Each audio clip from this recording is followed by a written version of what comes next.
It is another Thank God Friday edition of Money Moves. I am Melissa Enoch here at the FMDQ studios in Lagos. And I'm Grace Liberago. It's the 7th of November. Hope you all had a great week so far. All right, let's tee off with your news now. Friday, British Airways has launched a new direct route between London Gatwick and Morocco's capital, Rabat. The inaugural flight operated on Wednesday, marking the airline's latest expansion in North Africa. The route, run by British Airways' short-haul subsidiary, BA Euroflyer, will operate regularly between the two capitals, enhancing business and leisure connectivity. The 26th Annual Research Conference has opened at the International Monetary Fund headquarters in Washington, D.C. IMF's first Deputy Managing Director, Dan Katz, delivered the opening remarks, setting the stage for 2 days of insightful discussions on global economic trends, policy challenges, and new research findings. Here are excerpts. Trade has been a cornerstone of economic development, including the unprecedented rise in global living standards following World War II and the establishment of the Bretton Woods institutions. Yet, there is a strong perception that not everyone has benefited equally in recent times, either within or between countries. The classic Ricardian model suggests that when economies specialize in activities for which they have a comparative advantage, everyone gains. But such models rely on systems that exhibit economic flexibility and lack distortions that could preclude the necessary adjustments. While there is no such thing as a pure market economy or a purely centrally planned economy, different countries have significantly different degrees of state intervention and control. When state interventions inhibit economic flexibility and persistently distort the pattern of comparative advantage, do the gains from trade still hold? Can we still rely on trade to be a driver of not only short-term efficiency, but also sustainable and balanced growth amongst countries with fundamentally different models for state influence on the economy? And what about policies that directly regulate trade? Tariffs, understandably, have received the bulk of attention over the last year. But tariffs function by changing relative prices, which will tend to be less distortionary than non-tariff barriers, including quantity interventions like export controls. Historically, export controls have tended to cover dual-use items and frontier technologies. In a world where artificial intelligence is often cited as a potential savior for badly needed productivity growth, how should economists think about the trade-offs involved in export controls on advanced technologies like leading-edge semiconductors or AI models? Global spending on data centers is expected to hit up to $7 trillion by 2030, driven mainly by tech companies in the US and China, according to Alliance commercial experts. The surging demand for AI and cloud computing has triggered a global building boom, with some projects costing over $20 billion. Alliance warns that rapid expansion is creating new risks and exposures for companies and insurers as data center development accelerates worldwide. Day 2 of the 6th Partnership for Transatlantic Energy Cooperation is underway in Athens, Greece. The ministerial, hosted by the Atlantic Council, brings together government and industry leaders to discuss energy security, affordability, and new investment opportunities in infrastructure and clean energy. I always say we should look at energy through just two lenses. Humans, why do we produce energy? It's to make people's lives better, to make them more comfortable, more opportunity rich, longer, healthier.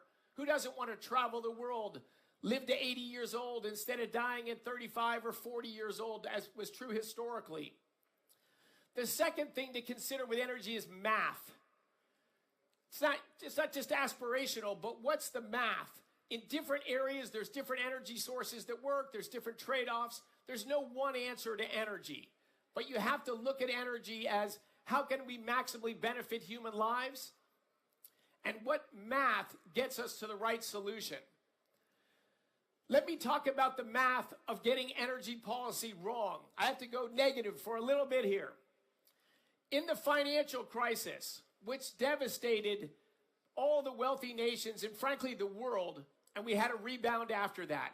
If I start from 2010, at that time, the United States represented 25% of global consumption. Europe represented 25% of global consumption.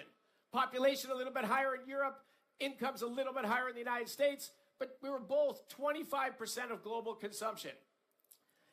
After the financial crisis, the American shale revolution, technologies that started before then, it was starting to hit critical mass and really took off under President Trump's first term. This exploded American energy production, pushed our prices down. So 14 years later, the United States represented 28% of total global consumption, not of energy, but of goods, of wealth. In other news, Afreximbank has extended a $36.4 million contract financing facility to Egypt's Samco National Construction Company for the construction of the Akibwa Olympic Stadium in Lira, Uganda. The facility provided under Afreximbank's engineering, procurement, and construction program will support the design, development, and acquisition of materials for the project. The stadium is expected to host some matches of the 2027 Africa Cup of Nations, which Uganda will co-host with Kenya and Tanzania. In earnings news, South Africa's fashion retailer TFG has reported a 21.3% drop in half-year earnings as challenging trading conditions persisted across Africa, the UK, and Australia. Headline earnings per share fell to 292.6 cents for the 6 months ended September 30, while operating profit declined 9.9% to 2.3 billion rand. Group revenue rose 12.2% to 31.4 billion rand, boosted by the acquisition of British chain White Stuff and stronger TFG Africa sales. The retailer declared an interim dividend of 130 cents per share. Finally, on the news now, the Initiates PLC has opened its public offer of 932,022,138 ordinary shares of 50 kobo each at 9 naira 50 kobo per share by way of offer for subscription. The offer, which opened on November 5 and closes on December 12, 2025, aims to strengthen the company's capital base, support expansion, and invest in modern waste management and technology solutions across Nigeria and sub-Saharan Africa. The Initiates recorded strong growth in FY 2024, with revenue rising to 4.66 billion naira from 1.8 billion naira in 2023, and total assets doubling to 5.12 billion naira. That's it on News Now this Friday. I am Melissa Enoch. The show returns shortly with Grace Agbaragu at the FMDQ Archives Room for our Markets Round. Stick around.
Welcome back to Money Moves. Let's now go over to Grace for today's markets review. Hello there, Grace.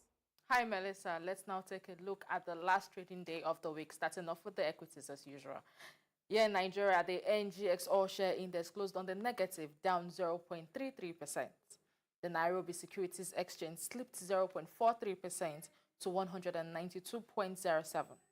The Johannesburg Stock Exchange fell 1.08%, while the Zimbabwe Stock Exchange gained 0.30%. In North Africa, Morocco's MASI advanced 0.09%.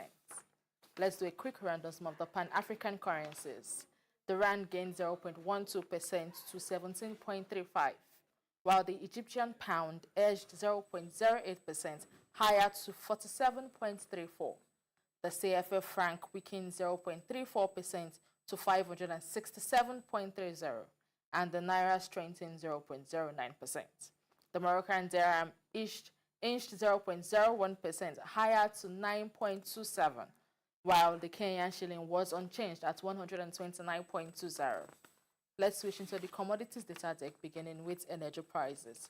Oil prices extended gains and continued despite supply concerns. Brent crude rose 0.76% to $63.86, while WTI gained 0.82% to $59.92.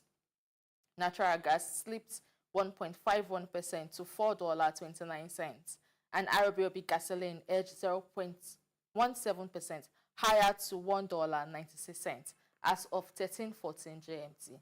And now finally, two metals prices. Gold added 0.38% and copper gained 0.33% to $4.98. Platinum climbed 1.46% to $1,560.10, while aluminium eased 0.32%, all as of 13:16 GMT. And that's our Money Moves market today. Back to you, Melissa.